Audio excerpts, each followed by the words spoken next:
Bienvenidos al único canal en español dedicado exclusivamente a la dinastía y época Tudor. Hoy les traigo la segunda parte de la serie dedicada a la vida sexual de la reina Isabel I de Inglaterra. En este video prestaremos especial atención al llamado asunto con Thomas Seymour, almirante del reino, el cual desencadenó en un escándalo bastante vergonzoso para varias partes implicadas. Sirva este material también como actualización a otro material que subí al canal en junio de 2022 y cuyo enlace les comparto en la descripción de este video.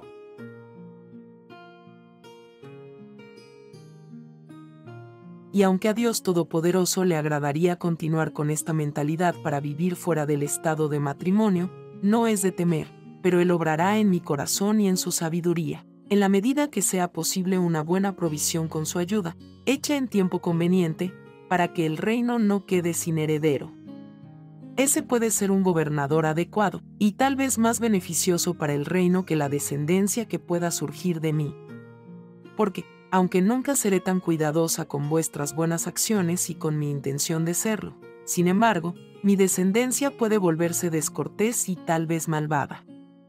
Y al final me bastará esto, que una piedra de mármol declare que una reina, habiendo reinado tal y tal tiempo, vivió y murió siendo virgen. Isabel I pronunció los comentarios anteriores al cerrar un discurso que pronunció ante el Parlamento un año después de su ascensión, cuando la obligaron a buscar marido. Para una mujer que vivió y murió siendo la reina virgen, la vida sexual de Isabel ha sido objeto de debate durante más de 500 años. Desde los 8 años ella juró permanecer virgen. No tomó marido ni tuvo hijos, por lo que, sin pruebas concluyentes de lo contrario, no podemos decir definitivamente que no lo fue. Hubo numerosas razones por las que la virginidad de Isabel fue y ha sido objeto de un intenso escrutinio. En primer lugar, ella era una figura muy pública y se esperaba que se casara.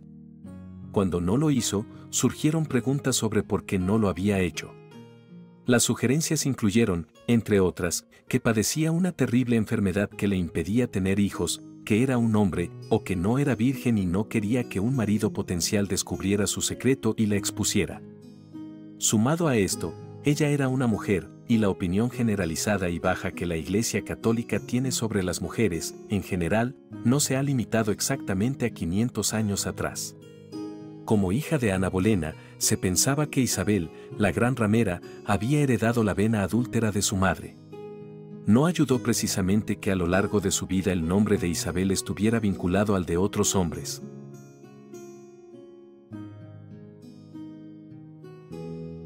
La idea de la reina virgen es sinónimo de Robert Dudley, pero él era solo uno de los hombres que pudo haber sido su amante.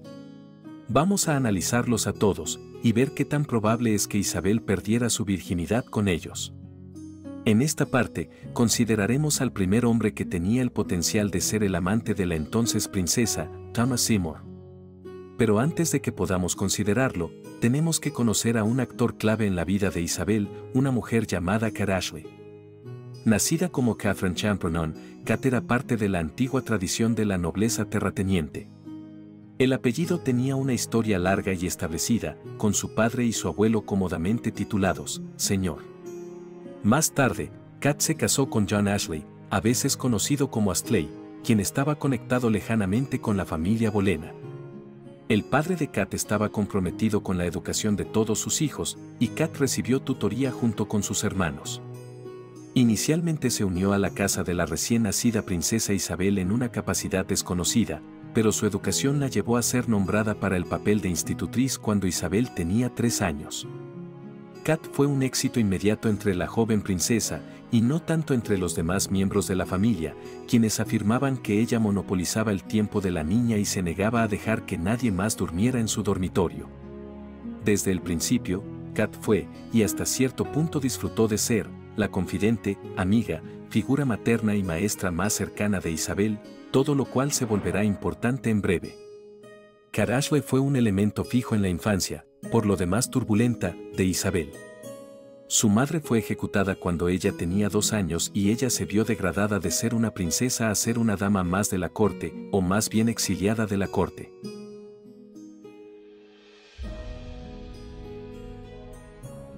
Su primera madrastra, Jane Seymour, mostró poco interés en ella, pero eso duró poco ya que esa reina murió al año siguiente. 3 años más tarde hubo otra madrastra, Ana de Cleves, con quien Isabel mantendría una estrecha relación durante toda su vida. Ana de Cleves fue reina de Inglaterra durante menos tiempo que Jane Seymour e inmediatamente seguida por Catalina Howard. Isabel y Catalina no tenían edades muy inquietantemente cercanas, pero entablaron una amistad que duró el resto del reinado de Catalina y que terminó, junto con su vida, al cabo de 2 años. Isabel tenía 8 años en ese momento y, en lo que seguramente no puede ser una coincidencia, fue la primera vez en que ella se comprometió con la virginidad. 2 años más tarde, Enrique VIII se casó con su sexta y última esposa, Catalina Parr. A pesar de las relaciones que la precedieron, Isabel se volvió más cercana a esta nueva reina que cualquiera de sus otras madrastras. Catalina estaba muy comprometida con todos sus hijastros y, bajo su intervención, Isabel floreció. Cuando murió Enrique VIII, tanto María como Isabel fueron asignadas a la casa de Catalina como medida temporal, antes de que se esperara que regresaran a sus propias propiedades.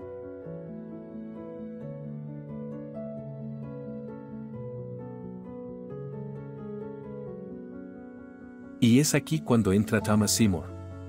El hermano de Jane Seymour, que había viajado mucho, regresó a la corte poco antes de la muerte de Enrique VIII. Inicialmente tenía la intención de casarse con Catalina Parr, en lo que fue un raro matrimonio por amor, pero abandonó la corte cuando ella se sintió llamada a casarse con el rey. Tras la muerte de este último, el hermano de Seymour, Edward, se convirtió en Lord Protector, mientras que a Thomas Seymour se le dio la posición comparativamente menor de Lord Alto Almirante. Catalina Parr también fue rechazada de la regencia y enojada aún más cuando la esposa del protector tomó las joyas de la reina como propias. Ya enamorados y sin duda aún más unidos por su mutuo disgusto hacia el Lord Protector, Catalina y Thomas Seymour se casaron 3 meses poco habituales después de la muerte del rey, y Seymour se mudó a la casa de Catalina en Chelsea. En ese momento, la princesa Isabel, de 14 años, vivía con su madrastra. A pesar de sus garantías escritas de que estaba sorprendida por el comportamiento de su madrastra, ella no hizo ningún intento de abandonar la casa a pesar de que le hicieron otras ofertas. Dejando a un lado las protestas externas, podemos suponer que Isabel estaba realmente muy feliz por su madrastra y probablemente no estaba particularmente molesta porque el guapo Thomas Seymour viniera a vivir a la casa. Aunque casi le doblaba la edad, Thomas era guapo, pícaro, y en algún momento había sido considerado el marido de la propia Isabel. Kate Ashley llegó incluso a decir que su inminente matrimonio solo se vio truncado por la muerte de Enrique VIII. Isabel se encandiló con Thomas Seymour, lo que en sí mismo no habría sido un problema, pero ciertamente no ayudó en la situación que siguió.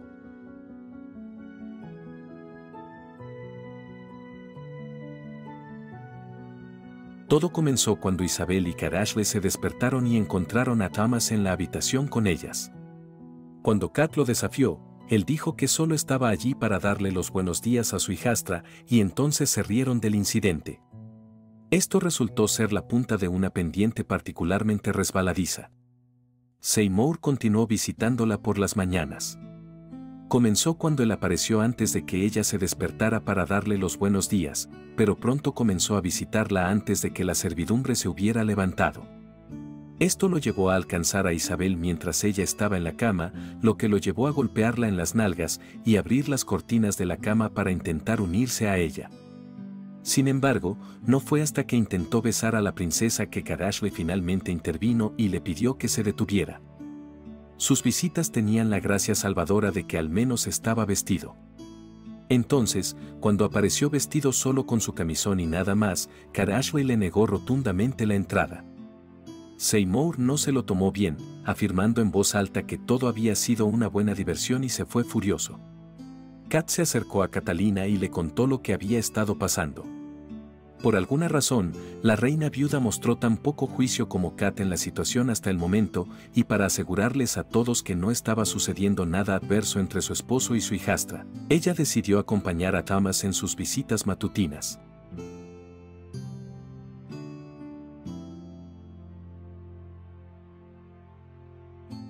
Esto no frenó el comportamiento de Thomas.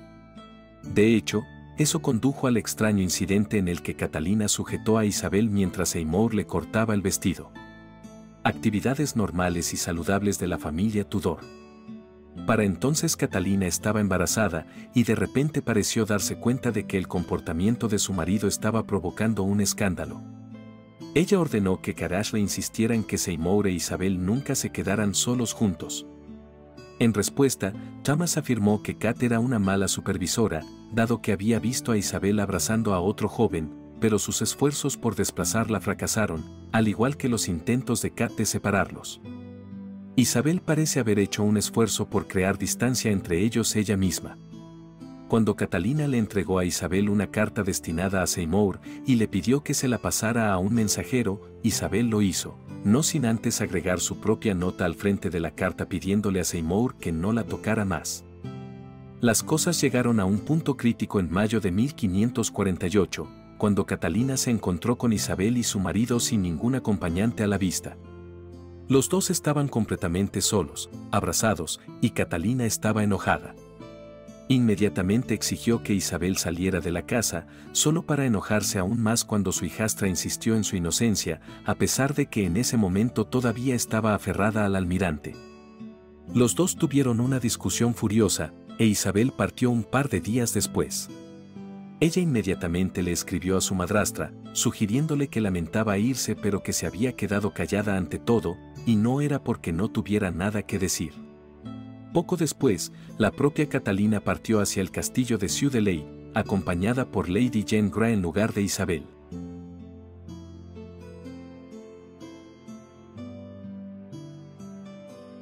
El escándalo potencial provocado por el descubrimiento de Thomas e Isabel solos en algún momento se limitó al menos a la localidad y no había llegado a oídos de la corte. Catalina y su hijastra intercambiaron cartas durante esta separación y se reconciliaron bastante rápido, a pesar de que Thomas también le escribía a la joven. Esta última mantuvo a Catalina informada sobre sus cartas y parecen limitarse a noticias sobre el avance del embarazo de la reina y sus buenos deseos que ella misma estaba demasiado enferma como para enviar. Su única respuesta a Seymour fue notablemente civilizada y no provocó más correspondencia. Por muy lejos que hubiera llegado su relación con Thomas Seymour, Isabel pareció apreciar que había ido demasiado lejos y actuó para preservar su reputación. Las cosas parecían haberse calmado, pero luego Isabel enfermó y, por el bien de su recuperación, Carashley se negó a permitir que nadie entrara a su habitación. Era bastante común que abundaran los rumores de embarazo cuando una mujer permanecía en cama durante un periodo prolongado de tiempo, especialmente si la mujer era noble y tenía un número limitado de asistentes. Efectivamente, poco después de que Isabel se retirara de la vista del público, una partera local afirmó que atendía a una joven en una gran casa. Le habían vendado los ojos para no saber en qué casa había estado, y le habían ocultado el rostro de la joven mientras daba a luz a un bebé muerto. La partera había sido devuelta a su casa, una vez más con los ojos vendados, para mantener el secreto. Fue por esta época cuando Catalina Parr, que definitivamente estaba embarazada, se puso de parto. Ella dio a luz a una niña, pero desarrolló fiebre puerperal y declinó rápidamente. Durante 5 días después del nacimiento, la reina viuda estuvo aparentemente delirando, maldiciendo a su marido y a Isabel por su traición. Thomas estuvo presente durante gran parte del evento, pero sus intentos de consolarla solo sirvieron para enojarla aún más e invitar a más insultos y críticas. Catalina murió el 5 de septiembre, dejando a su viudo una vasta riqueza, convirtiéndolo en uno de los hombres más ricos del país.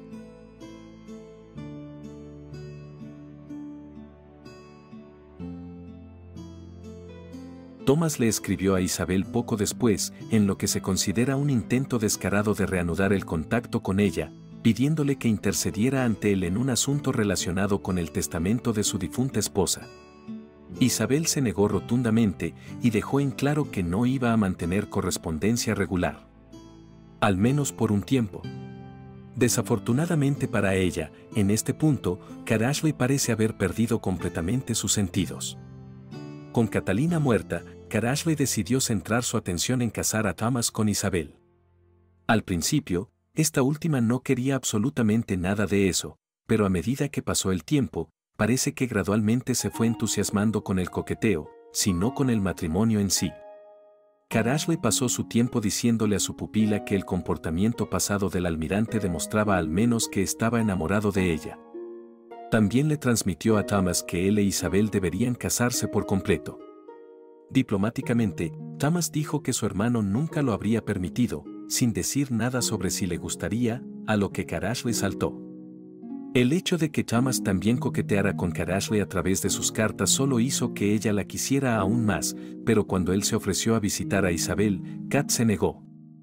Sin embargo, el daño ya estaba hecho, y ahora Isabel estaba encantada de que él le mostrara toda esa atención. Se desarrolló una situación bastante circular en la que Kat animó a Isabel a pensar en Thomas Seymour como un pretendiente. Envalentonada por el hecho de que Isabel pensara así, Kat animó el partido. Pronto comenzó a confiarle al personal de la casa que creía que el almirante e Isabel seguramente se casarían, y les contó la historia completa de por qué la difunta reina había despedido a Isabel en primer lugar. Los rumores que habían logrado contenerse en la mansión de Chelsea, ahora estaban afuera con toda su fuerza y llegaron a la corte.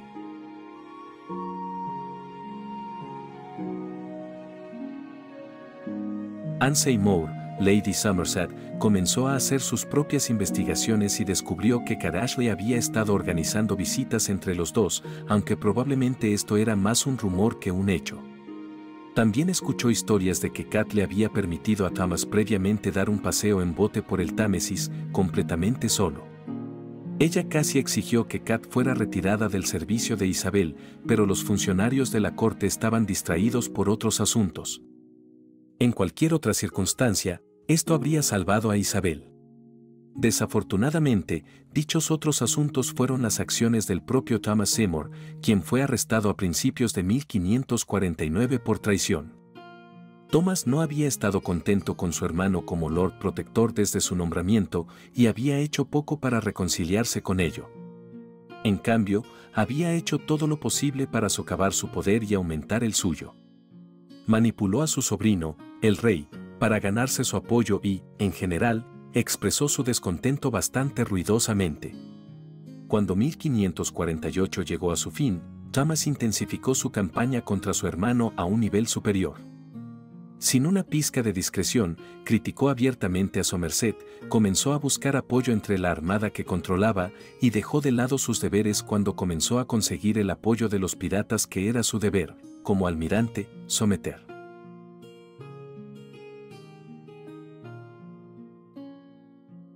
A pesar de todo esto, Thomas no fue arrestado de inmediato.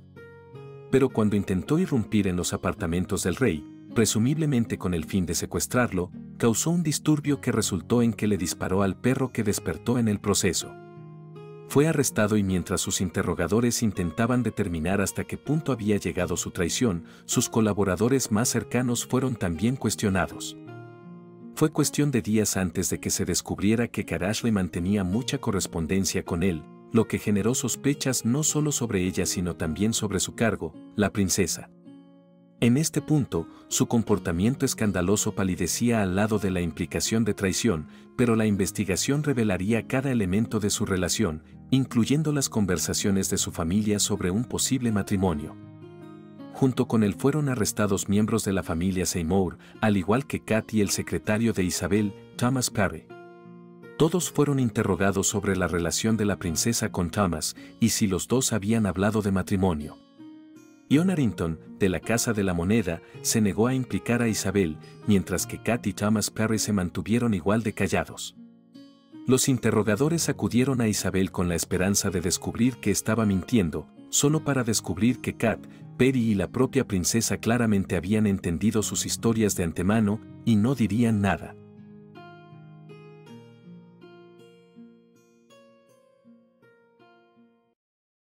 Kat fue trasladada a la celda más oscura, húmeda e incómoda disponible, pero aún así no reveló nada.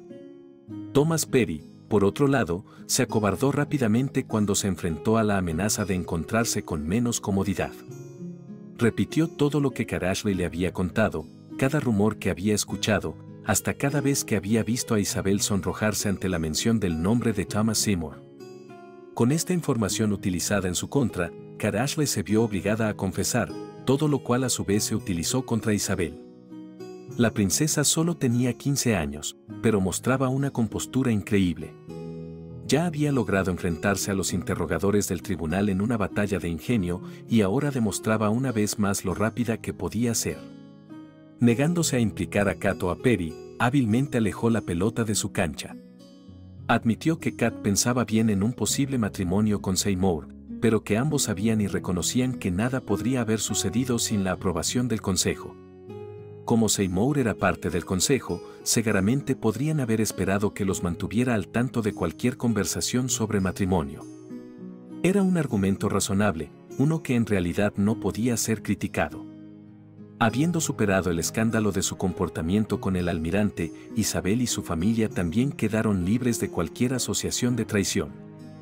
Incluso llegó a escribir al consejo y denunciar los rumores de que había tenido un hijo de Thomas, exigiéndoles que tomaran medidas contra los perpetradores. Sin embargo, el daño a la reputación de Kat Ashley fue mucho más difícil de reparar. La sacaron de su puesto en la casa de Isabel y la dejaron en su desagradable celda. No fue hasta que Thomas Seymour fue ejecutado e Isabel escribió una carta suplicante en su nombre que Kat fue liberada, pero no pasarían otros 2 años antes de que Kat fuera invitada a volver a servir en la casa de Isabel. Sin embargo, a partir de ese momento, ella permaneció al lado de Isabel por el resto de su vida.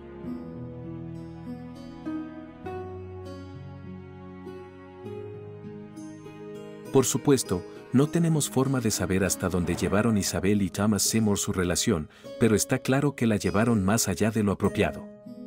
En los tiempos modernos, consideraríamos su comportamiento acicalado y más que un poco asqueroso, dado que Thomas tenía el doble de su edad y era su padrastro. Pero incluso para los estándares de la época, esto fue un escándalo. Dejando a un lado las implicaciones teológicas de que un hombre se casara con su hijastra, era enormemente inapropiado que la sedujera en la casa de su esposa. Sin embargo, no se puede eludir el hecho de que, para la corte, la cuestión de la realeza de Isabel era mucho más preocupante que su edad o su relación con Seymour, y parte de su orden de ejecución se refería a su conspiración para casarse con la princesa Isabel. La propia Isabel aprendió mucho de esta crisis, y no solo porque la terrible experiencia la hizo caer en el lado equivocado de una investigación de traición. Su reputación había sido mancillada y había estado sorprendentemente cerca de perderla por completo de palabra, si no de hecho. Si Isabel había perdido su virginidad, el consenso general entre los historiadores es que no fue con Thomas Seymour. Si ella fuera sometida a una prueba de detector de mentiras, probablemente señalaría el contacto sexual, pero no las relaciones sexuales completas. Así que, por ahora, la reina virgen probablemente todavía era virgen.